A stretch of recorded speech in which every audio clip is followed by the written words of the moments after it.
Shay Haddo, welcome back to the Soccer Queens podcast. It's been a while. Yeah, I know we were just talking about that. Like it's because usually we're like a monthly thing, it's been like a couple months. So yeah, I'm super excited to be back.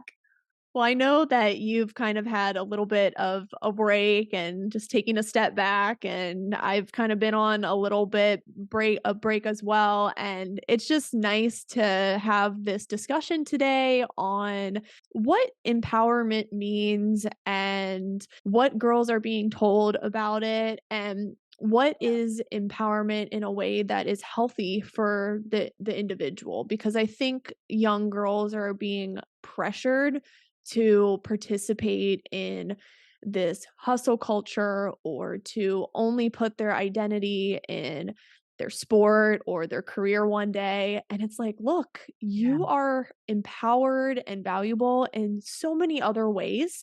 So, what are your thoughts on female empowerment? Yeah, I mean, if you look at like Instagram, and I think along with a lot of other words, like empowerment is a word that gets just like thrown around. And like I use it in my thing is that I empower girls, right? But I think it does get thrown around a lot and it kind of like dilutes like what does this actually mean?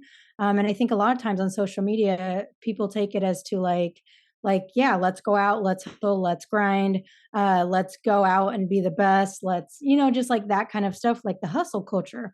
And when we were talking earlier, I actually had like the image or the analogy of like the hustle culture empowerment is kind of like a dog chasing its tail, right? Like you think that doing this or overtraining is going to get you something, so you're chasing your tail, but actually you're not going anywhere. Like you're just continuing to go around and around and around, and it's going to lead to burnout, thinking that something outside of you is going to give you power. Like, no, if we look at empower is in power. The power is within you. It's not outside of you. So you don't have to go do all of the things. You don't have to sign up for everything. You don't have to listen to every single person in order to find your power, because it's already within you. And that's what, like, I guess, like, during my break is what I've kind of come to realize is like, I don't want girls to have to be reliant upon me. Like, I want to be able to show them that, hey, you got the power, like, unlearn all the bull crap that you've learned in the past. And now you can go run with it because you are innately powerful, worthy, and confident just as you are, regardless of the accomplishments or the scholarship or any of that stuff. So that's how I see empowerment is like it really is within you. And the more you continue to chase your tail and try to, involve yourself in the hustle culture, the more it's just going to lead to you continuing to chase your tail. Mm. That's such a good point with just seeking approval from the outside world, and it's happening because of this social media culture, and every female athlete has their own Instagram account and they're posting their highlight videos and their Right. accomplishments, and it's like, look at me, world. And I get that, like, you want to show off your stuff, and there's a time and place for that. But what I'm seeing the issue is they're putting all of their eggs in that basket, and if they don't get that approval, if they don't get that like, then they don't feel empowered because the world's Right. not approving of them. So they're letting the world and everyone else dictate how empowered and how confident they feel. And that's when things go downhill. Yeah, I mean that's like I had this very similar conversation with the girls on in my program the other day where I was like, you can live from a place of victimhood where it's like everything that someone says, like you take that as truth, or you can live from a place of power where you respond to things that happen in the world. You don't let that, dictate your worth. Like only you get to dictate that. And yeah, I mean it really just comes down to knowing that you don't have to achieve things to be worthy. And I think as humans, and especially in this day and age, we're wired to want validation.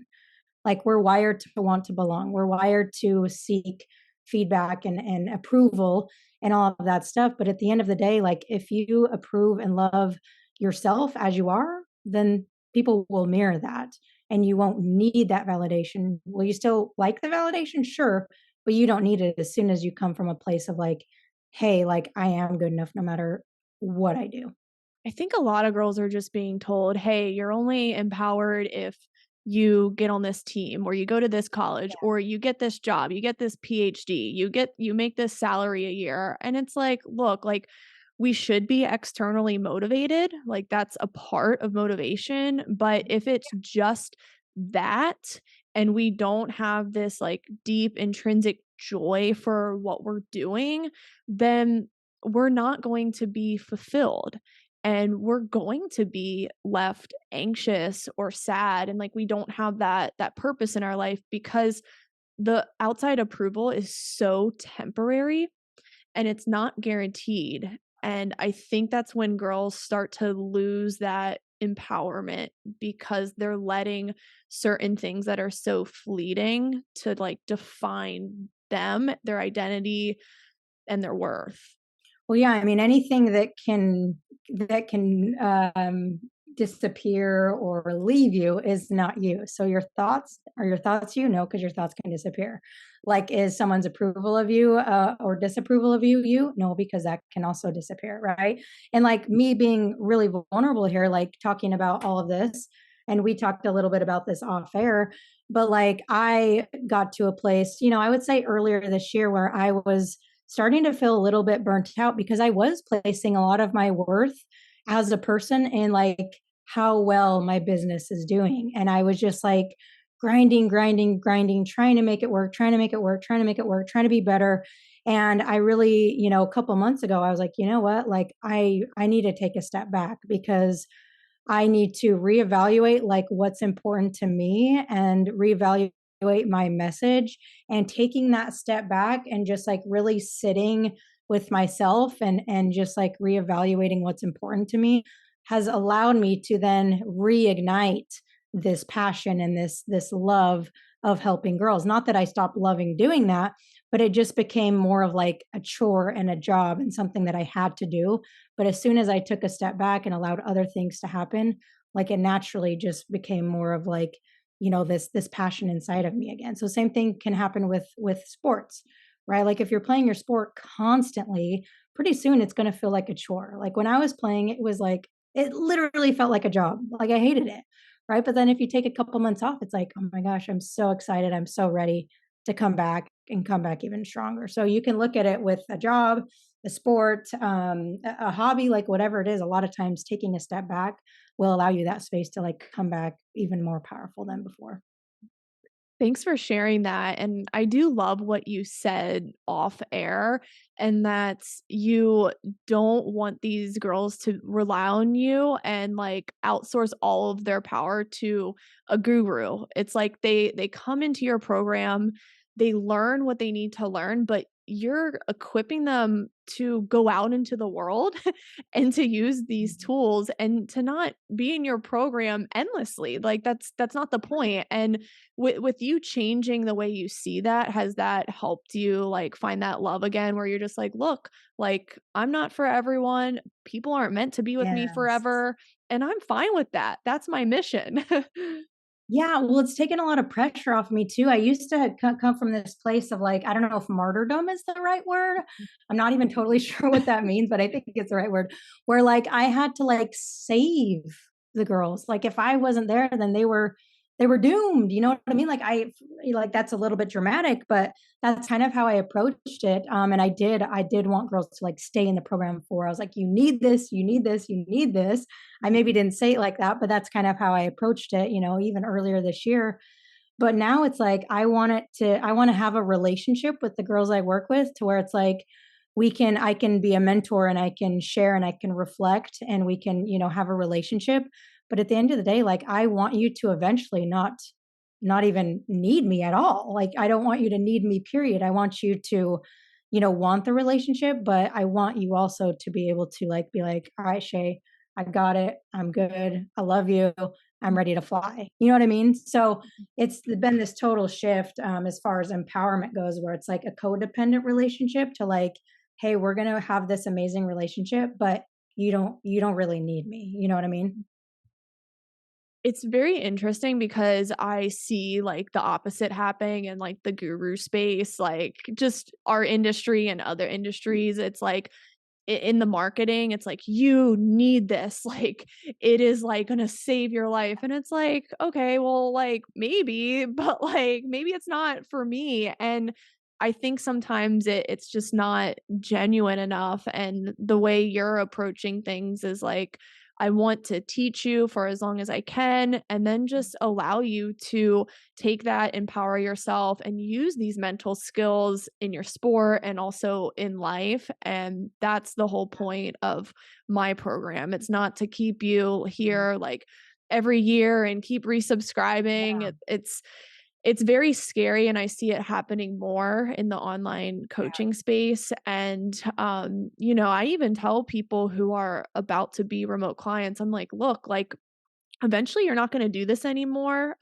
This program actually might not even be for you. Like, let me lay out what we're about to do because, like, yes, I'm passionate about strength and you do need it, but it's your choice. Like, I could, I don't care. Like, hopefully I can impact you, but it's not like I'm like pressuring people, oh, you need to do this program. Like, that's really scary that Right. like some people are doing Oh, that. totally. I mean, like, is it so incredibly helpful? Yes. Is it something that we wish we would have had when we were athletes? Absolutely, yes.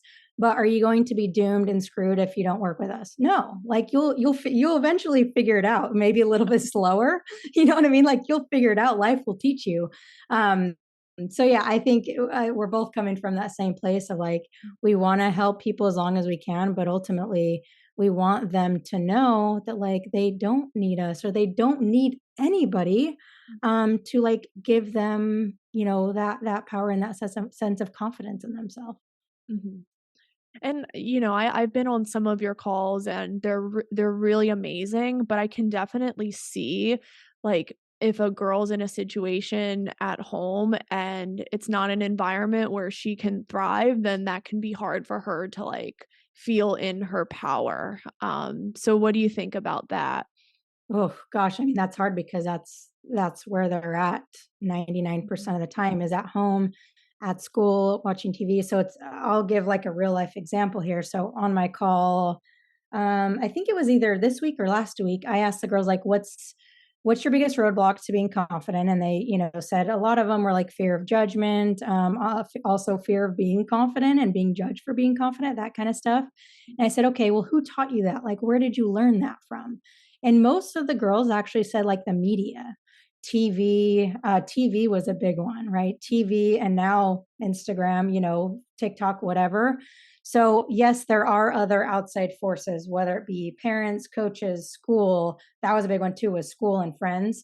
The media that can kind of like muddy the water. I use the example of like an onion. Like at your core, you're confident, you're worthy, but media and parents and coaches can like put all these layers on top, right? And so it's like it's just about getting them to understand that like regardless of how many layers and how muddy it is, like you do have the power to peel back those layers. No one else can peel those layers back but you. And like that's what I try to get to on my calls is I'm only with them for an hour a week. There's only like so much that I can get into their life. So it's realizing that you have zero control, especially as a teenager. You don't have any control over like I wouldn't say any control, but you have very little control over your environment as it relates to school, parents, where you live, stuff like that. So it's about just like going back to like who you are and your center and realizing that no matter what the circumstances are, like you have the power to perceive those circumstances and come back to you to really like get back in touch with your true authenticity and confidence. And it's so empowering knowing that you don't have to rely on anyone and you can find that empowerment in just your daily habits and how you approach life and how you help others. And I think girls really need to hear this message that empowerment's not about the fleeting things all the time, and that's not going to be your worth. So Shay, what's like one piece of advice you would leave girls with who want to feel more empowered and take charge of their lives? That's a really good question. Kind of a couple. I guess the exercise that I did with my girls is like asking yourself a couple questions. Number one being like, what is that biggest roadblock that's kind of keeping you from that confidence? Identifying what that is, then identifying like where that came from, like where you learned that from, and then coming up with like what's a new way to look at it, like what's the truth, because a lot of the times the fear of judgment, that kind of stuff, it's not really like the truth, it's your true experience, but someone else's judgment of you is not the truth, so to say, right? So then yeah, thinking about a new way to perceive that, like what is the truth behind who you are, and then take action on that. Like what's one small thing you can do this week to show yourself that you are powerful. It could be something so small, but just really taking action on that to reinforce that new perspective, I think is a huge thing. I think that's really encouraging for everyone to be left with. So, Shay, what programs are you offering now? Do you have anything new coming in 2023 that we should keep an eye out for? Yeah, so in 2023, I'll have a new thing. I don't know what details about it yet, so I'll share later on. But I actually am just going to, I talked to like my Facebook group to see if they'd be interested in this, and I'm going to be hosting a New Year confidence workshop on December 27th. So it'll actually go into a lot of the stuff that we talked about now, relating to, like finding rediscovering your inner confidence, how to get out of your head into your body, and not just how to help you on the field, but also just like in your life. So that'll be December 27th, confidence workshop. And I'm really excited about that. Awesome. Sounds super exciting. So, guys, check out the links below. Follow up with Shay. Be sure to connect, shoot her a message. Shay, as always, this was great. I'm glad we got to get on again. So, hopefully, we can do this again soon. Amazing. Thanks so much, Erica. Thank you. See you guys next time.